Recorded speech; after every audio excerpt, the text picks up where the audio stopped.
प्रादेशिक परिवहन कार्यालय ठाणे येथे राज्य रस्ता सुरक्षा अभियान 2025 व शासनाच्या 100 दिवसाचा प्राधान्यक्रम या कार्यक्रमाच्या अनुषंगाने प्रादेशिक परिवहन विभागामार्फत घेण्यात आलेल्या कार्यक्रमाची माहिती एका पत्रकार परिषदेअंतर्गत देण्यात आली। या पत्रकार परिषदेला श्रीमती हेमांगिनी पाटील यांनी संबोधित केलं। प्रादेशिक परिवहन अधिकारी ठाणे यांनी गेल्या साधारणतः 6 महिन्यांमध्ये प्रादेशिक परिवहन विभागामार्फत केलेल्या उपाययोजना, जनजागृतीपर कार्यक्रम, वायुवेग पथकाची कामगिरी याबाबत माहिती त्यांनी दिली।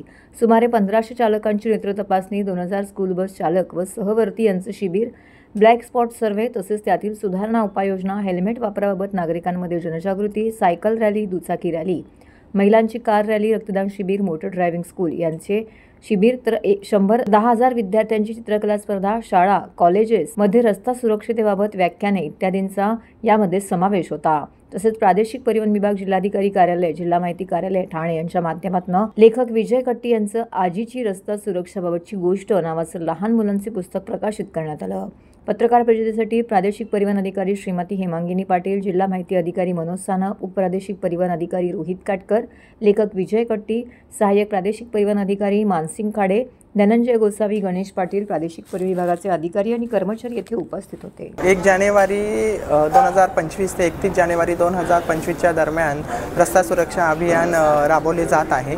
त्याच्या अनुषंगाने ठाणे प्रादेशिक परिवहन कार्यालयाच्या मार्फतीने विविध कार्यक्रम आयोजित केलेले आहे। जास्तीत जास्त लोकांपर्यंत पोहोचण्याचा प्रयत्न आम्ही करत आहोत, जेणेकरून लोकांमध्ये रस्ता सुरक्षाविषयी जागृती निर्माण होईल। जसे की शाळा कॉलेजेसमध्ये मोटार वाहन निरीक्षक यांच्या मार्फतीने लेक्चर देण्यात येत आहे। तसेच वाहन चालकांसाठी नेत्रांची तपासणी करण्यात आलेली आहे।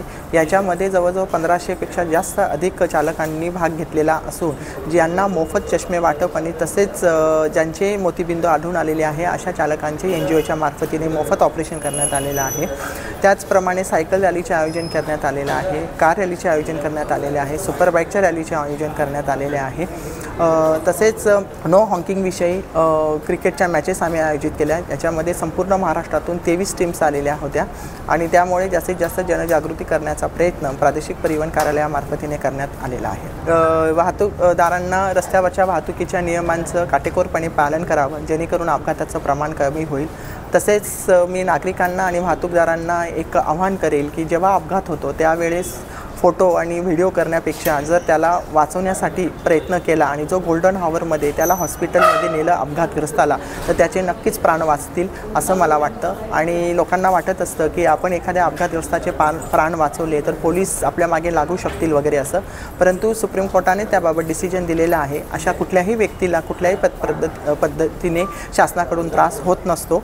मी असं सांगेल की त्यामुळे जेव्हा अपघातग्रस्त व्यक्ती रस्त्यावर आढळून आला की त्याला त्वरित मदत करा, त्याला त्वरित हॉस्पिटलमध्ये हलवा, जेणेकरून त्याचे प्राण वाचतील। अगदी बरोबर आहे की यामध्ये जर अपघाताचं आपण बघितलं तर जे 2 व्हीलरचे अपघात आहे त्याचं प्रमाण जास्त आहे। या अभियानाच्या मधून आणि त्याचप्रमाणे प्रादेशिक परिवहन अधिकारी या नात्याने मी पालकांना असं आवाहन करेल की आपल्या मुलाला जोपर्यंत त्याचे वय पूर्ण 18 वर्ष होत नाही तोपर्यंत त्याच्या हातात वाहन देऊ नका आणि ज्याच्याकडे लायसन्स असेल आपल्या मुलाला लायसन काढण्यासाठी पहिले प्राधान्य द्या, जेणेकरून तो कार्यालयात आल्यानंतर वाहतुकीच्या नियमांची माहिती घेईल आणि त्यानंतरच त्याला लायसन मिळेल आणि त्यानंतरच त्याच्या हातात वाहन द्या असं मी आवाहन करेल।